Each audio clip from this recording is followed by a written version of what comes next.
बिहार में विधानसभा चुनाव नजदीक हैं और इस बार सियासी मुकाबला सिर्फ सीटों की लड़ाई तक सीमित नहीं है।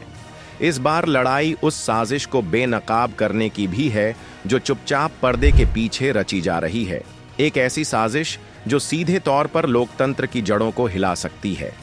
विपक्ष का गंभीर आरोप है कि चुनाव से पहले गरीबों, दलितों, पिछड़ों और अल्पसंख्यकों को सुनियोजित ढंग से मतदाता सूची से हटाया जा रहा है। यह काम किसी शोर या नोटिस के बिना किया जा रहा है। चुनाव आयोग भले इसे विशेष गहन मतदाता सूची संशोधन (SIR) की नियमित प्रक्रिया बता रहा हो, लेकिन विपक्ष इसे एक नई वोटबंदी करार दे रहा है। एक ऐसी प्रक्रिया जो लाखों लोगों के मतदान अधिकार को चुपचाप खत्म कर रही है। राजद नेता तेजस्वी यादव ने इस पर तीखी प्रतिक्रिया देते हुए कहा है, यह एक संवैधानिक अपराध है। यह वंचितों की आवाज को चुप कराने की कोशिश है।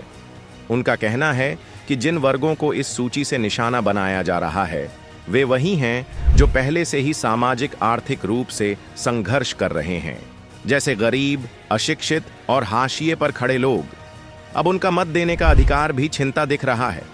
सबसे चौंकाने वाली बात यह है कि यह प्रक्रिया चुनाव से ठीक पहले शुरू की गई। ऐसे में यह सवाल उठता है कि क्या यह सब सिर्फ संयोग है या फिर यह सत्ता की एक रणनीति है ताकि विरोध के स्वर को पहले ही कमजोर कर दिया जाए। विपक्षी दलों का दावा है कि जिन लोगों के नाम काटे जा रहे हैं वे मतदाता हैं जो सत्ता से नाराज हैं, बदलाव चाहते हैं और सवाल पूछने की हिम्मत रखते हैं। इस तरह से अगर कोई पोलिंग बूथ पर जाकर यह पाए कि उसका नाम ही लिस्ट से गायब है, तो उसका वोट, उसकी आवाज क्या मायने रखती है?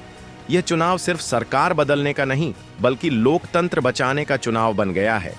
इसीलिए जरूरी है कि हर नागरिक जागरूक बने, अपनी वोटर लिस्ट की जांच करे और दूसरों को भी सतर्क करे। यह लड़ाई सिर्फ वोट की नहीं, हमारे अस्तित्व और अधिकार की है।